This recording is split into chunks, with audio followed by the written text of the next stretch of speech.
Hello everyone, this is Mer from enamelworkshop.com. This is a website in which I have classes, online classes about vitreous enameling. I also have a little supply store for enamels, for materials tools, and I also have a Patreon.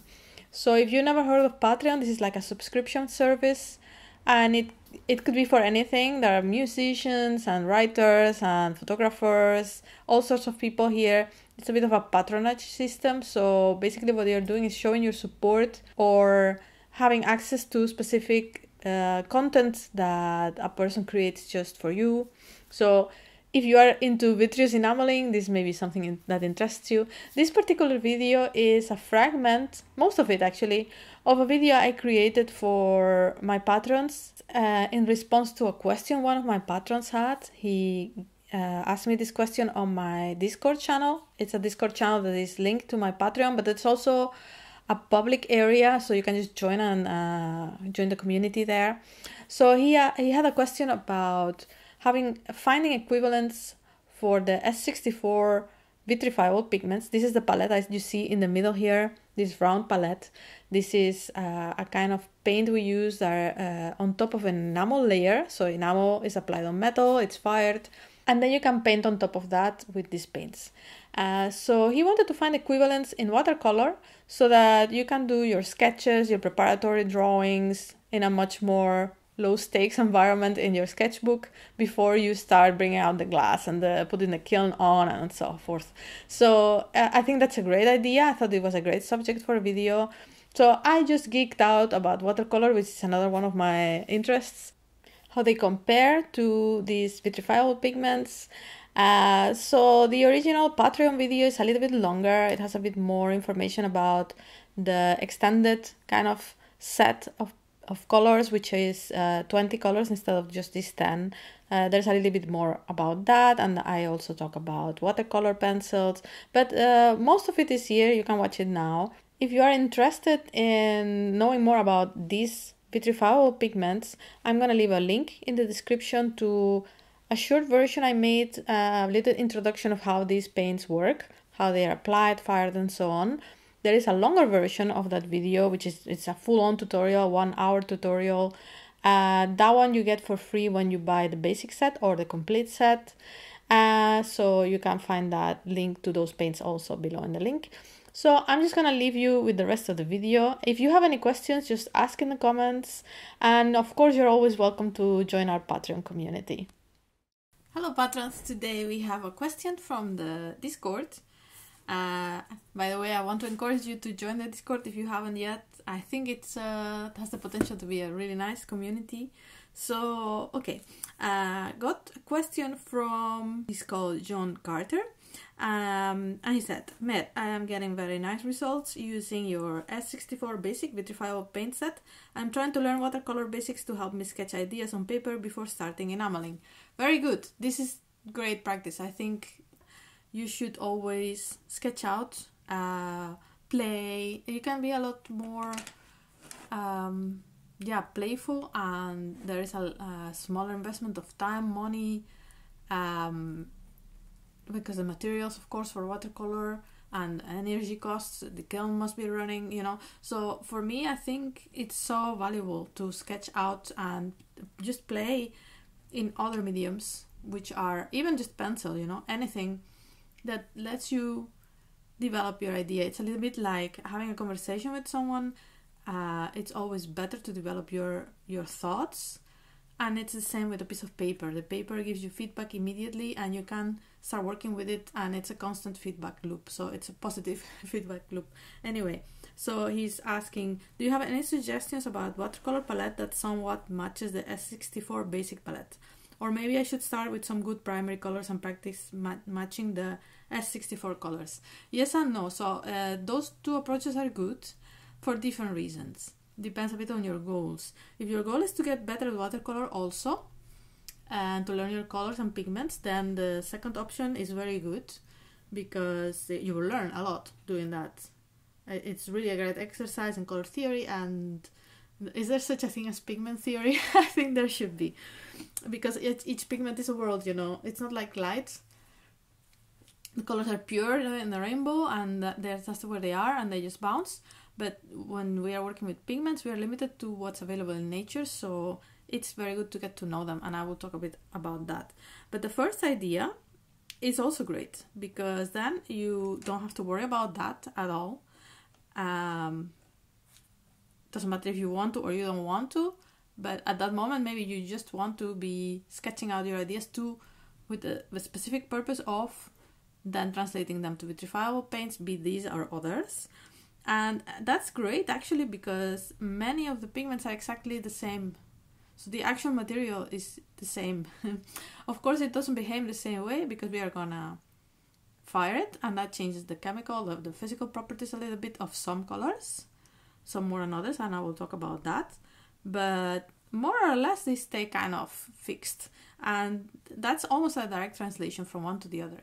Also when you mix them, most of the colors we are using in the vitrifiable paints, they are inorganic. It's just like cobalt oxide and iron oxide and cadmium oxide. We are not gonna find the gold oxide in watercolor. the gold, this is a chemical reaction, it doesn't happen. But a good thing about that is that many of them, when they are in watercolor form, they are gonna behave very similarly in their, for example, tinting strength. So, for example, this cobalt blue has a low tinting strength, and that can be good or bad depending on what you want to do. I mostly think it's a nice thing, because you mix it with another color and it doesn't overpower it. And it behaves the same way in watercolor. These pigments have larger pigment grain than the inorganic pigments that I will show you. But then, for example, this blue here, I actually don't have a clue how they make it. All of this is just guess, because they are mostly not gonna tell you what they use. It's their, their company secrets, their formulas. But I can guess that this is absolutely cobalt. And this is like, it acts very much like an iron oxide, but this one is so much, has a very high tinting strength, and it acts very much like some blues, phthalo blues, like organic pigments, even though they cannot be, because those will burn in the kiln, but they act so close to it. So we are gonna try to find this palette in watercolor, and I think it's gonna work very well and act the same way, because that's important, how this color acts when you mix it with this one, or this one with this one. That's really key, I think, and we can approximate it very, very well with watercolor. And the only kind of exception is going to be the cadmium colors, because they kind of do weird things like here, and they burn, they're more delicate, and they kind of, if you mix this one with that one and you put just a little bit of a red, it's going to be black, and you don't have that in watercolor. So that's one thing you have to have in mind, is the interactions. Mostly it's a cadmium, so the red, the orange, the yellow, those are the only ones that act a bit weird in the vitrifiable paints and not on the watercolors. Okay, so paper. I find the paper pretty important, because it alters the properties of the paints, like it make them duller, more dull, or if they have granulation, the pigments kind of break up a little bit. Some papers do that more than others, but it's not critical at all. This is just my favorite paper. That's just personal preference, and I'm just gonna use it. And here I also have a few pencils, and these are all watercolor pencils, and I like to mix it up a little bit, and I will show you. Well, it's very simple, just acts a bit like watercolor. So what I have here is my personal choice of palette, which is maybe a bit over the top, because I'm a bit of a watercolor geek. There is another Patreon video about this. I'm not sure exactly what I went on about. I remember that I went on a rant. I was probably talking about the pigment numbers, and I'm gonna talk about that again, because I find it super important. So I like to work with pans, even though I mostly buy tubes, but I squeeze it on the pan, because it's, to me, very convenient that I can just even take this away with me. If I need to go away, I normally use a water brush. Do I have any up here? Yeah, here is one. So I love these guys. You fill them up, and you have water with you. But at home I have, of course, also brushes, and very rarely I would use a tube. Also, I don't get to paint watercolor as much as I would like to, but if I had big surfaces, then I would take out the tube so I wouldn't have to make a lot of paint. But for tiny sketches, which is mostly what I do, this is great. I have a secondary palette here with some colors that I don't have here, and I have more colors that I think are not anywhere right now. And then I make this kind of tests of colors to get to know them. That's not necessary, but if you like to geek out about it, you'll learn a lot about your colors. You see, I think I mentioned this in the other video, so maybe I don't go about it again, but you see their properties in different tests that you do, like opacity and the way they spread, and if they granulate like this one does. This one also kind of, it's more like blooming, they call it, I think. This is an organic blue, like I just mentioned. That actually is a great equivalent for this one, we will see. And so on. So if you would like to, this is my palette I make to make those squares. I always use the same paper so that I can compare. So that's valuable if you're into geeking out about it, but you don't have to, of course. And then I keep my watercolors in these jars. These were like baby food jars, and they are kind of airtight, you know, they have like a rubber here, and this helps the paint stay wet, because maybe it's not perfect, the closures are not so perfect and they can get punctured perhaps. And it's not the end of the world when a watercolor or a wash paint dries out. You can just slit the tube and then you have this basically. So that's not really a problem, but it's nice to be able to squeeze it where you want. So those work nicely. I keep my watercolors and my wash paints like this, and I write here the pigment number. So I'm now gonna talk to you about pigment numbers. You will see that here on the, I may already have mentioned that in the other video, but if you don't want to go there, a lot of you are new here, maybe it's just nice that I just put everything here in this video and you don't have to go to different places to get the info. If you already know about that, maybe you just can skip ahead. Okay, so I use different brands. Brands are another question that is very personal, although I would almost always recommend that you get artist quality paints, although that's not the end all of it. But if you don't do that, you're more likely to get something that's not amazing.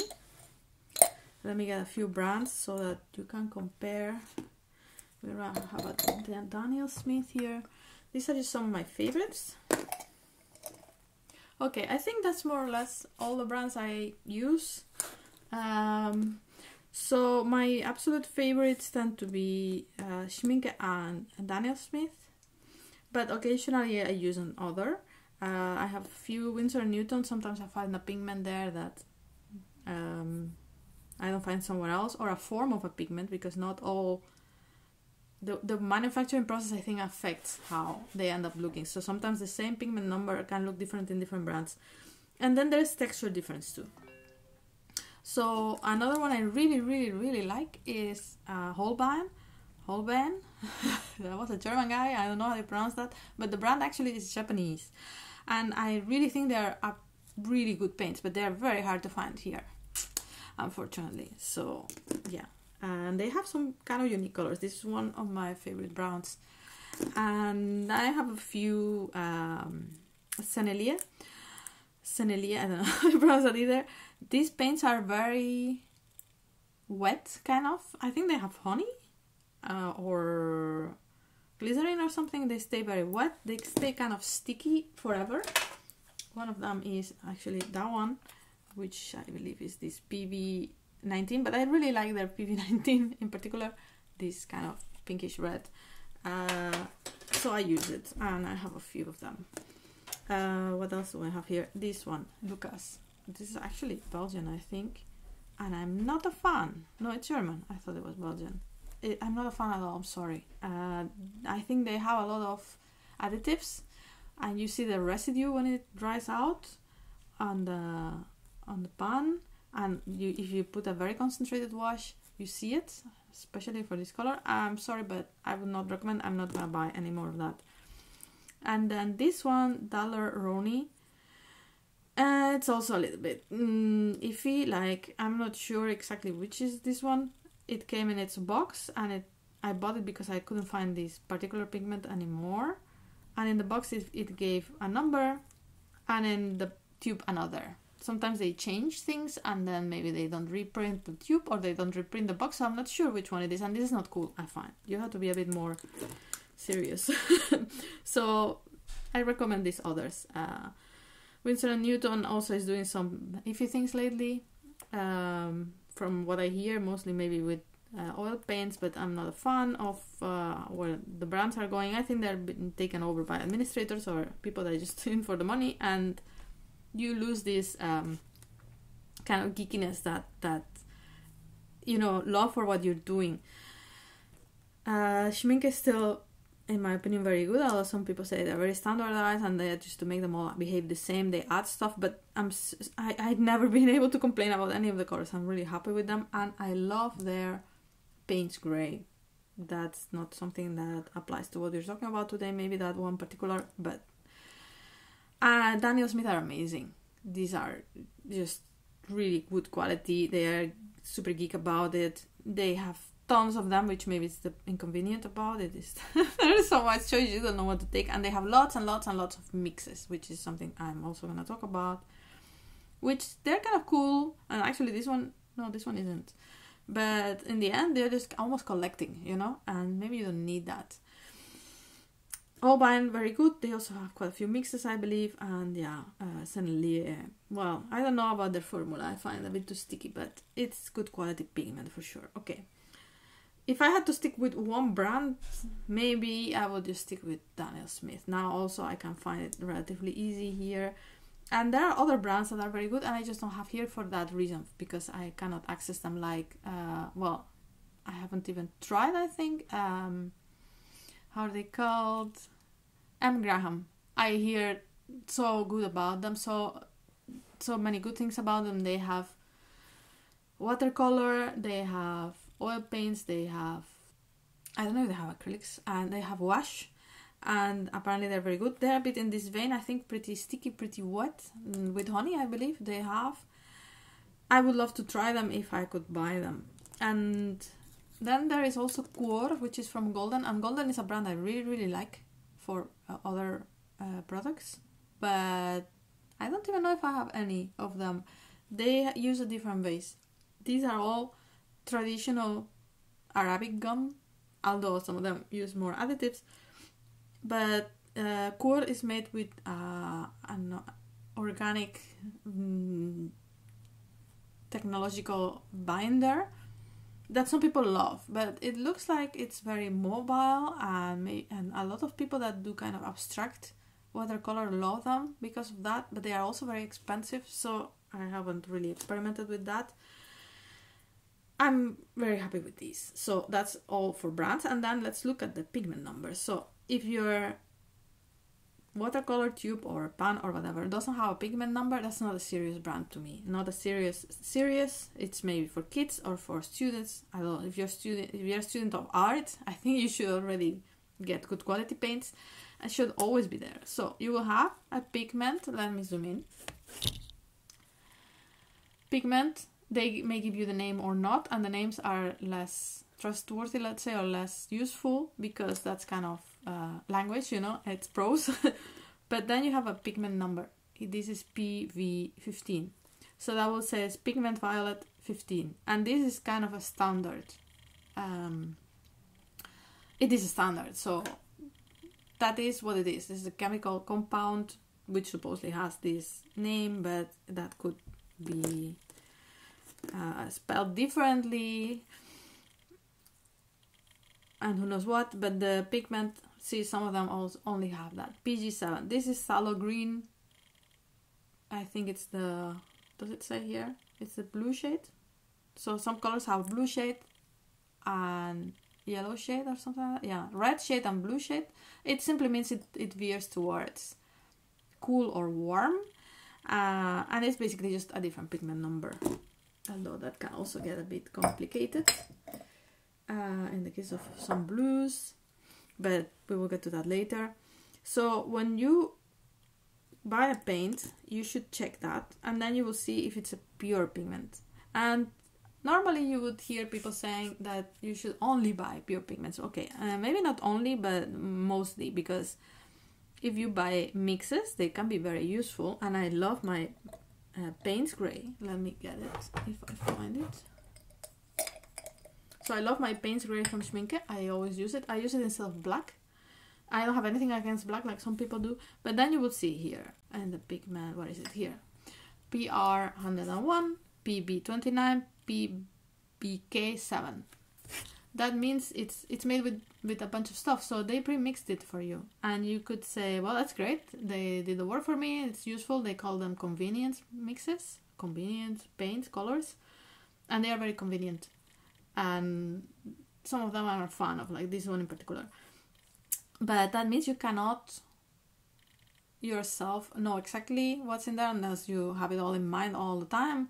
And you cannot adapt it to say, I would like to make it a bit more blue or a little more red. If you have all these colors in your palette, supposedly you should be able to mix them yourself and do what you want with it. So it's more versatile. And you have the, let's say, instead of buying pre-made sauces all the time and having 25 different types of sauce, you can have 5 ingredients in the kitchen, and then you can make many different sauces with them. It's the same. So it limits you less. On the other hand, it's really convenient, and sometimes it's great.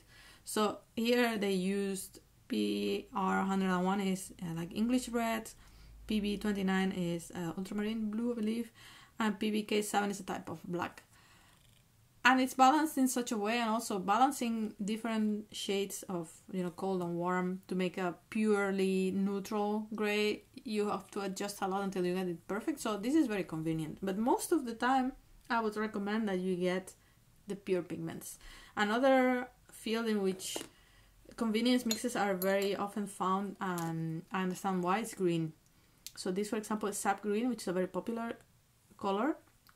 Here, Daniel Smith's version is, where are you? PO48, which is a gold quinacridone, and then nickel azo yellow, PY150, which is one of my favorite colors. Phthalocyanan green, which is this one, PG7.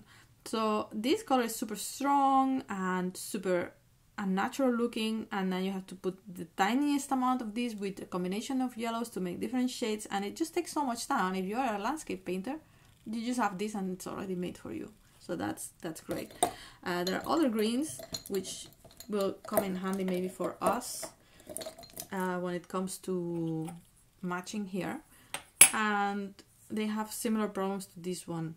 Like this is a cobalt green, and there is also do I have it? I must have it. This literally chrome green, a chrome green which is also not nice on its own. Neither of those are, and they're very opaque.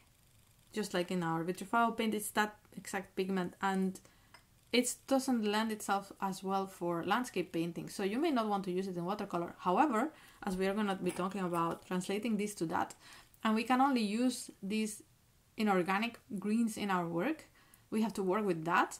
Maybe it's a very useful exercise to use these kind of difficult greens in order to get to learn how to use this one, how to mix it with other colors to get the fresh green you want.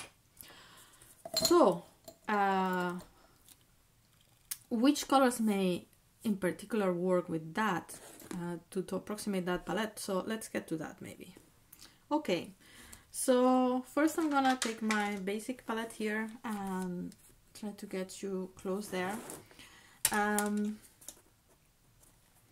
Alright, so let's start with this 351. Maybe I need a bit more brightness here. And I would say that the closest to that is always going to be, how do they call it?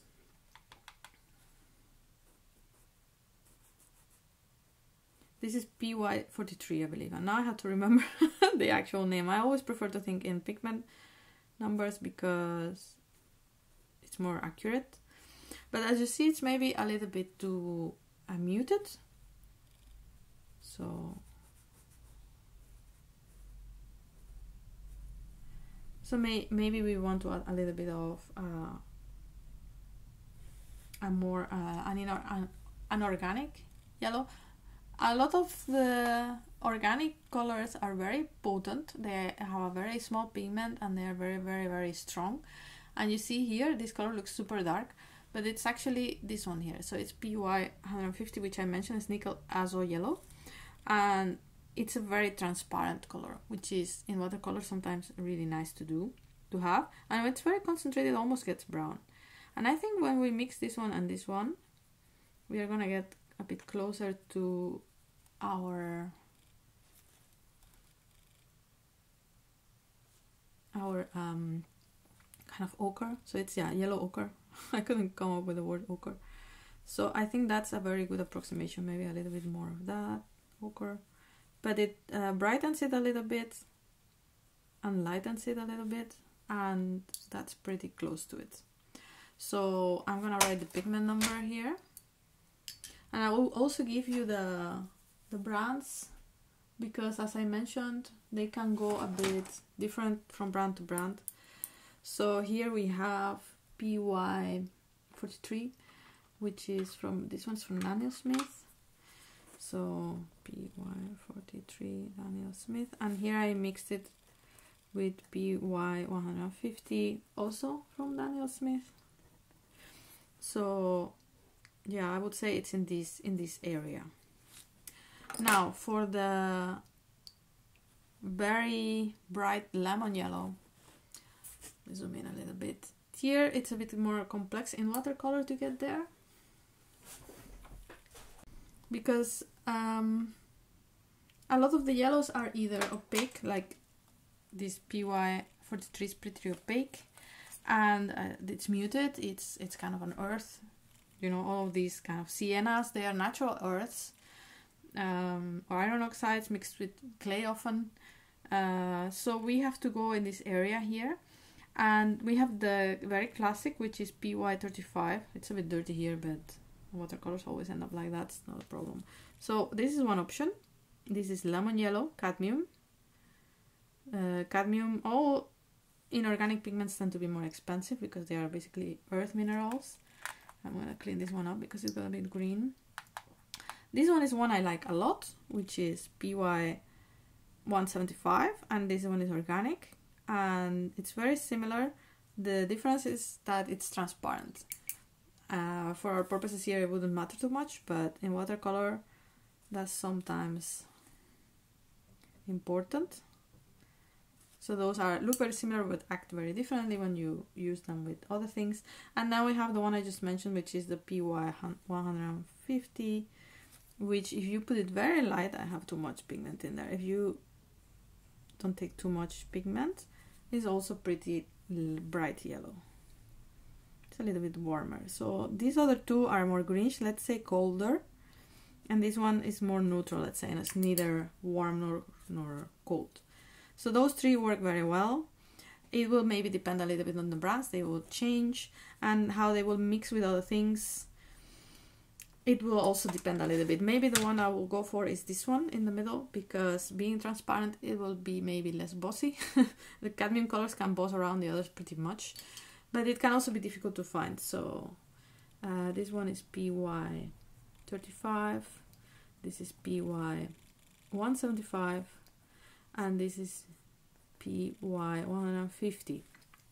My choice would be this one, and they are this one I have it from Schminke, PY 175. I think it's Daniel Smith. No, it's also Schminke, but I believe Daniel Smith must have it, and this was Daniel Smith.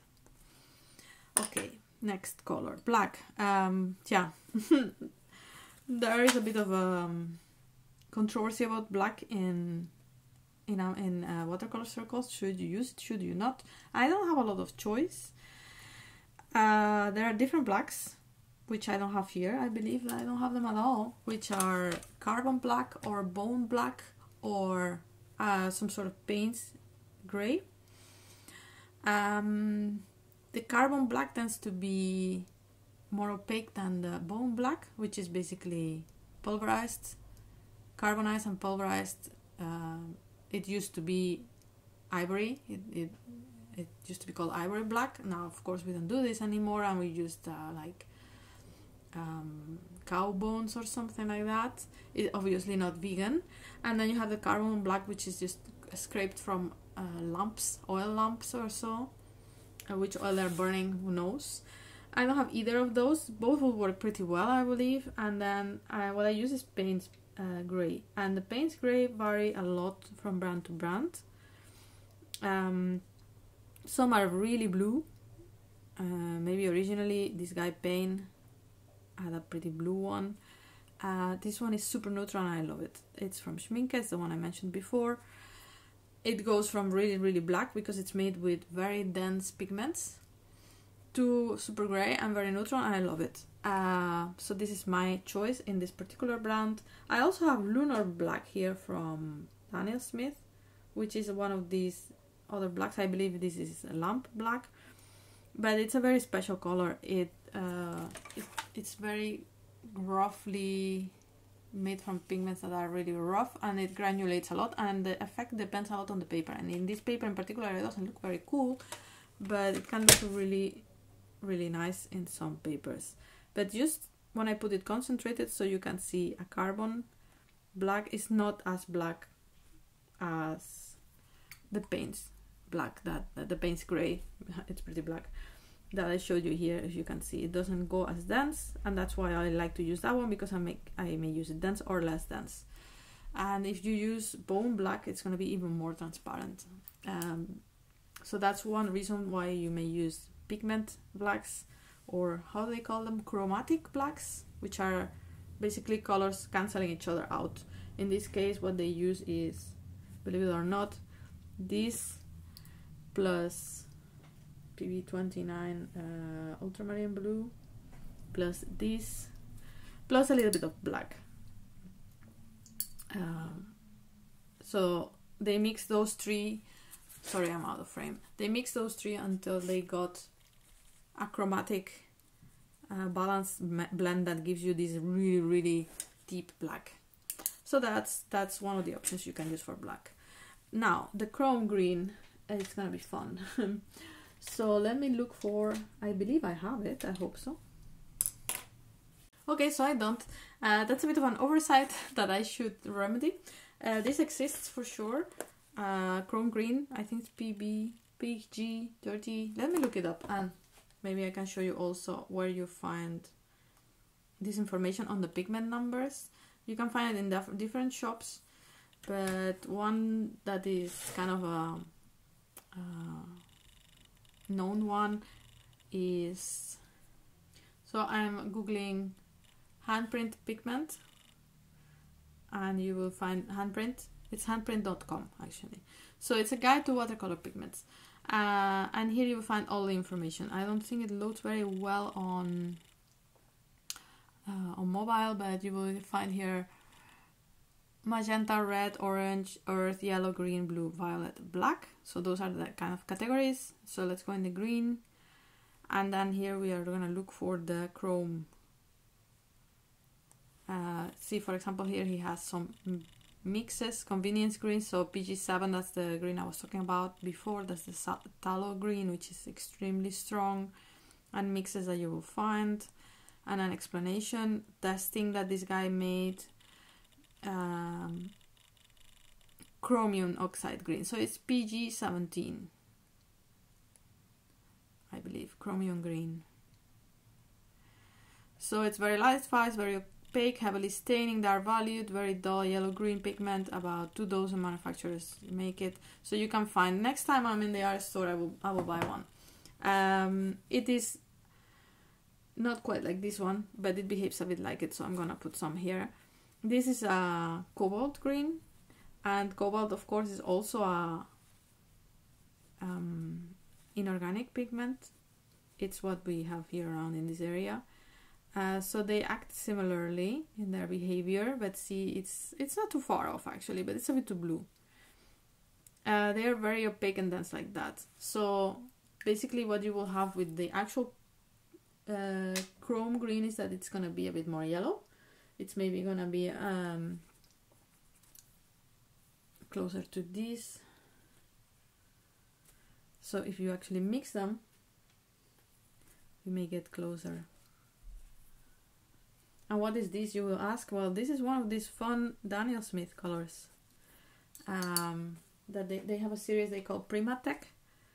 And they don't have pigment numbers because they are actually made with ground stone. And this one is serpentine green, serpentine stone. I have it here. It's this one. And they tend to all granulate a lot. This kind of splits into brownish, reddish bits and greenish. It's very cool. It's one of my favorite watercolors. And I'm getting close there. But if you go and get the chrome green PG17, that's the one that would behave most like this. That would be ideal. And here we have the other greens, which are PG26. And this is serpentine. And this is a blend of both. So yeah, that's something that needs an update here. And now this one is a fun one, this teal. I don't think I can get there myself. It's possible that you will find a color that is already like that, either mix or a pure pigment, although I'm not sure that I know any pure pigment that behaves this way. The way I am gonna get there is mixing either of these three colors. So this, and this. This is a kind of PB16. It's like a turquoise, phthalo turquoise. So it's in the phthalo family, which is phthalo blue, phthalo green, and this is like phthalo turquoise. And then we have the PG7 that I mentioned before, super strong. And then we have the PG50, which is a turquoise, and this is actually a cobalt turquoise. By the way, I want to remember, I'm gonna write it here using the actual pigments and watercolors. That's something I will mention later, otherwise it's gonna be confusing right now. So that is an actual cobalt, and all of these together are gonna get you in this ballpark. This color is extremely high tinting, so it has a very strong body. It's super dense. It overpowers other colors very easily. So actually these are a great choice because they do that. They are phthalo, you see them here, they almost look black. They're super dense, super, if you concentrate them a lot, they almost look this dark. So they are gonna act a lot like it, and that's a good analogy there. So I'm gonna mix them. This PG7, and that's the PB16. This PG7 is the one from Lucas I showed you before. Doesn't need to be, it's about right, I think. Maybe it needs more blue. And this one is from Schminke. And actually I think it's from my old student set. And it was student quality of it. It's not Horadam, which is their artist's quality, but the Academy or something. But it's a color I almost never use, so I still have it here from the 90s. What I find is that it's a bit too chromatic. They are way too strong, too bright. So we need to tone them down a little bit. And I'm gonna do that with Payne's Gray.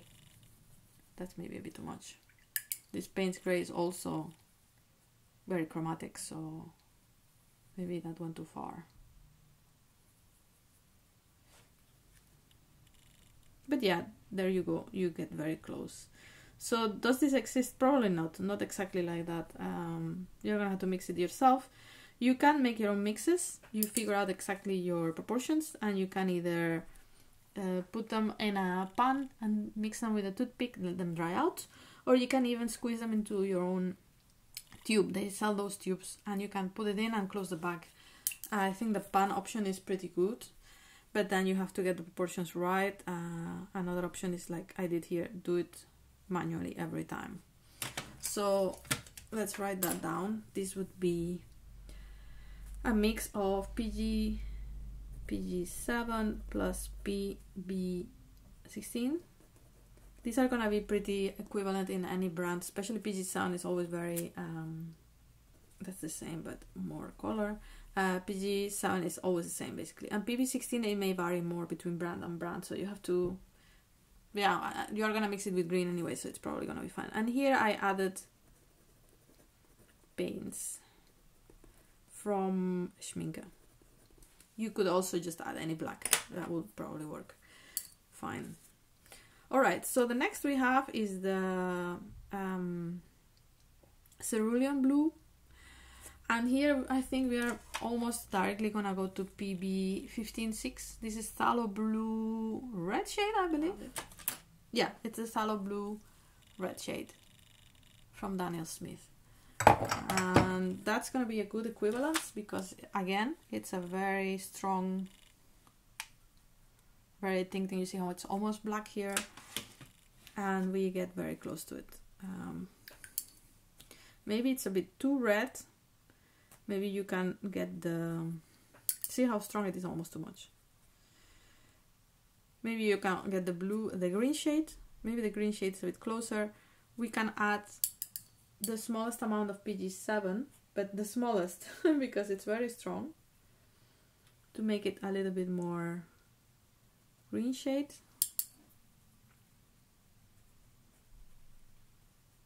That's a very small difference. I don't even know if it's gonna show in the camera, but it's closer.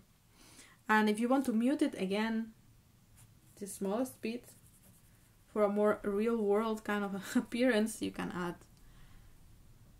the smallest amount of Payne's gray or black, and then it mutes it a tiny bit. So that's gonna act very much like this color. It's also gonna overpower other colors like it does. So here we have PB156, and here plus PG7, and here plus Payne's. But yeah, the smallest amount because it's pretty close. Alright, the next is our cobalt blue, the royal blue, and then we are actually gonna go literally the same. Here I have a PB74, which is cobalt blue, and then I have PB29, which is ultramarine blue. This is literally the same material, the same pigment that is used. Here is ultramarine blue. So both of them are very close in shade and in behavior. They are not super strong in the tinting strength. This one I have here in the large pan is actually from Kremer Pigmente. So it's like a German brand that has lots of cool stuff. I mentioned before probably. Maybe it's a bit too strong here. So we simply have to use less. And then you get there. I bought this one because it's very granulating, and that's what I wanted. From some different brands, they will be more or less granulating this, and I wanted a cobalt that really did all this grungy stuff, so I got it from them. Most of the pigments apparently are pretty granulating, from what I hear. You have to also, of course, I have to tell you that I haven't tried everything, so I cannot exactly compare. Ultramarine blue also tends to be granulating, some more than others. This one is Daniel Smith, and the one they call French, I think, French ultramarine, granulates more than the regular. You see there's a slight difference in shades, and I would actually say that the ultramarine is closer. So that's a very good choice. Or maybe it's something in between. Let's mix them up.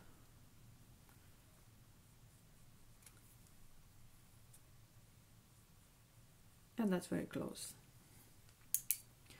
So those are good choices. This would be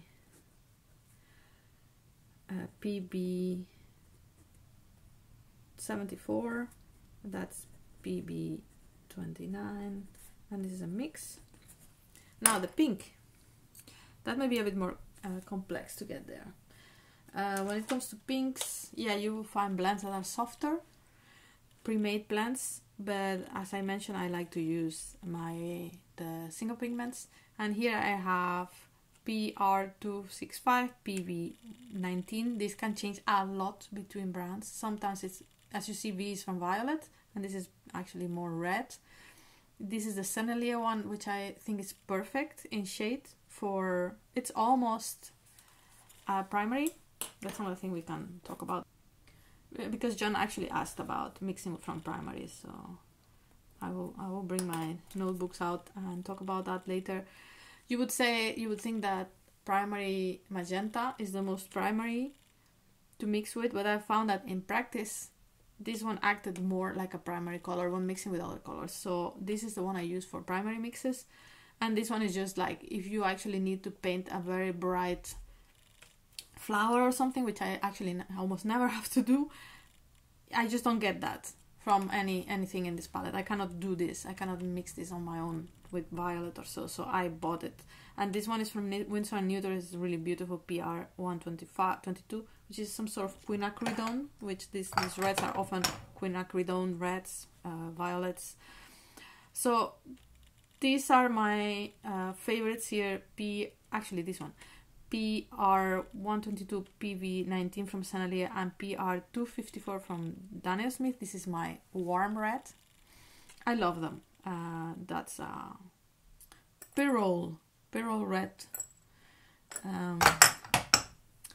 Okay, another thing you have to think about is I didn't mention it, I'm going to mention it now, although we get a bit out of the flow, but it's important, very important, is how light fast they are.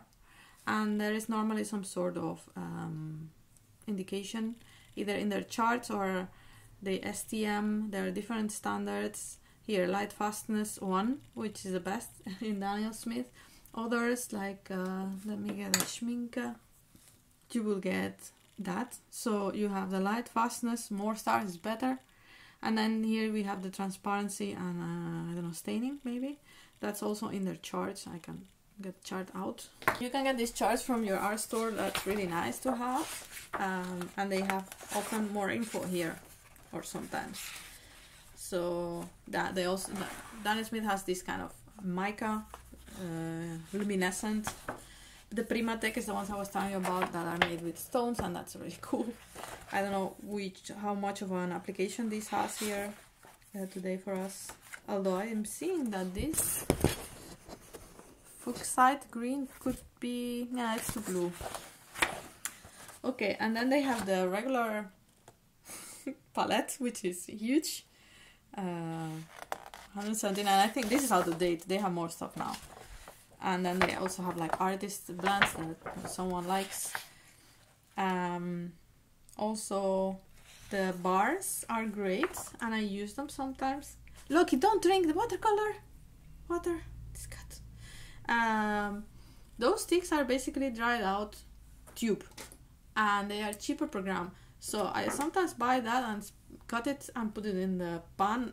You can also use it like that, but they have a limited palette of those, and I think maybe they have removed some of them. They act exactly the same. Some of my pans come from that. And grounds and so on. So I'm actually not finding this info here.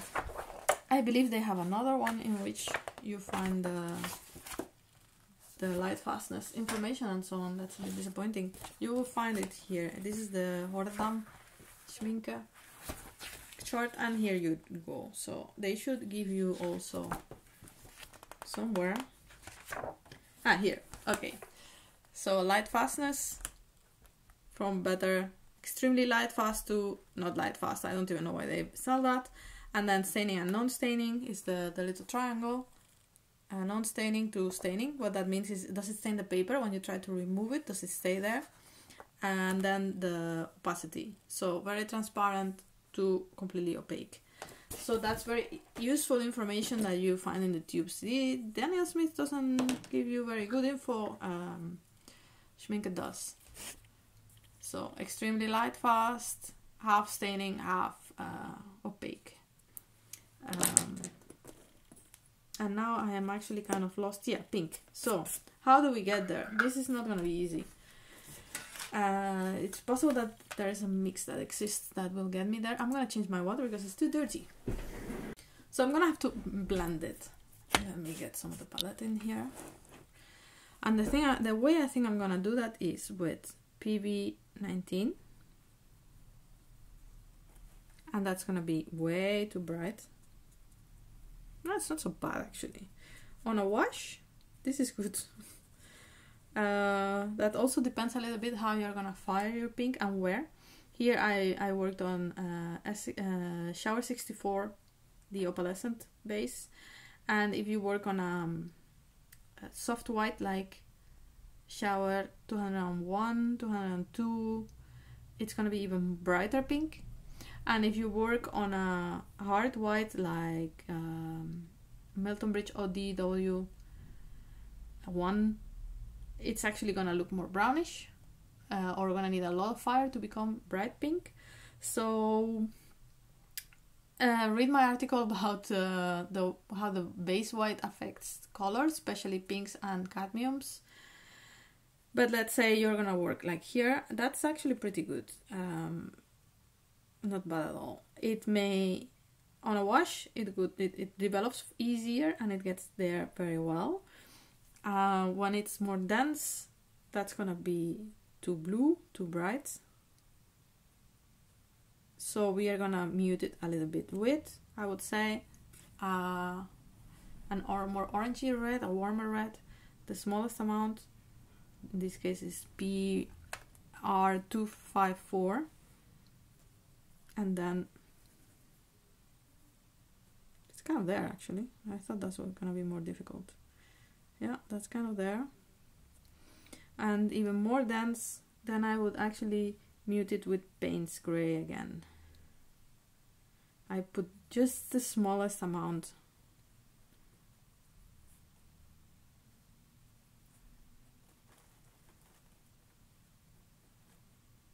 That's actually getting too bright. You get there with the 673, the color that is in the full set. So that's not bad. That's pretty good. If I will be working on a color that doesn't develop the brightness so well, which actually can work very well for shading and portrait and so on, then I will add some sort of earth color. Probably my favorite will be this one, PBR25, which is actually that it's called Imidazolone brown. It's from Holbein, the one I have, but a very good substitute would be your burnt sienna, your regular burnt sienna, PBR7. PBR7 is basically sienna or ochre, and you see this PBR7, PBR7, PBR7. So it depends where in the earth it came from, which quarry. It will look very different, and if they treat it or not. So if they are the raw sienna, it's just how the earth comes this way, and maybe exactly the same pigment, they roast it a little bit and it becomes this, which is actually what we are doing. We are firing the iron oxide. When you fire iron oxide, they always end up around this region here, even if they start their life in a different way. So if I would add a tinier bit of that to, maybe that's a bit too much, to our pinkish, then it will mute it and it will look a bit more like it can look on some bases, on some harder whites. And here, look, there it was mixed with flux and it actually made it a bit less developed. You can see how that's very close there. I don't know how I'm gonna write all of this information here. So this is PV19 pure, here is plus PR254, right? Yeah. Here my plus Payne, but the smallest amount, and here it had PR7. Alright, so now the cobalt, that's easy. The cadmium, that's very, very easy, because we are gonna go and get cadmium red, and we're there. Cadmium red can do many things. I guess it's also the manufacturing process or whatever. Here I have two which are exactly the same pigment, PR108, PR108. It can go from light, so that would be cadmium red light, cadmium red orange, cadmium red medium, light, dark. There are tons of them, and you maybe have to find the right one. I would say that in this particular case, this one is very much it, because it is it. It's literally it. It may kind of go a bit more muted, then we do the usual, which is add the smallest amount of Payne's gray there. Can even mix it on the paper, and that is super close to that. But remember, you cannot just think that I just made my sketch and I put, let's say, a little bit of royal blue, and I'm just gonna mute it with the smallest amount of red and I'm gonna get that. No, it's gonna do that. It's gonna go completely black. That will be even more salient if we say I'm gonna have a ton of yellow and I'm gonna warm it up with the smallest amount of red. You know, you can do this in your, it's nice and orangey. No, it's gonna turn black because it's cadmium. So remember that. You can mix with cadmium. You can mix with cadmium. I mean, we have it here in that palette that I've talked about many times. These lines are mixed with cadmium, but it always must be more than 50% of the mix, which means it's pretty much gonna always be red. Although some colors like the black and the very high tinting strand blue, even a small amount of it is gonna do something interesting. It's gonna mute it. Down here actually. So yeah, that kind of works nicely. But remember that it must be 50% of the total mix.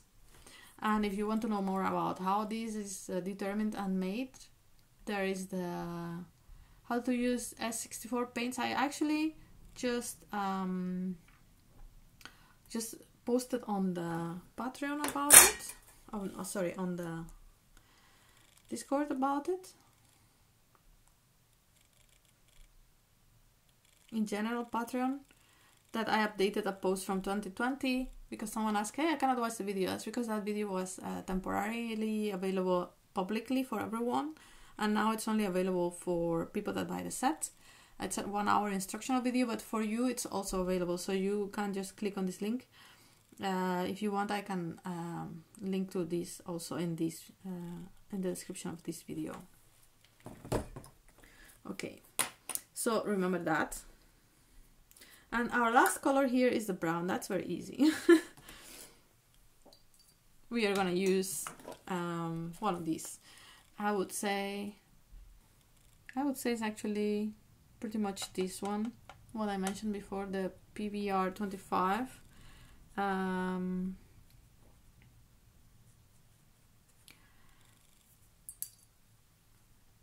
But it's a bit too bright, so I'm gonna mute it with a little bit of,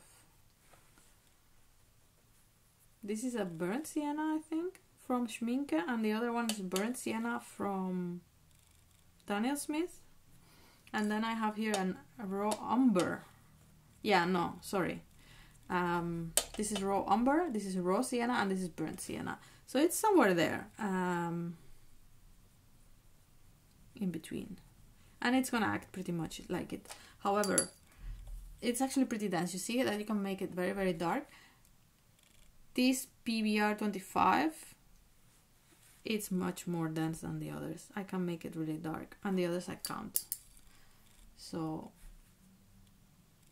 they are less tinting strength. Another way to make it both muted and intense is to add again a bit of Payne's gray. So that's closer.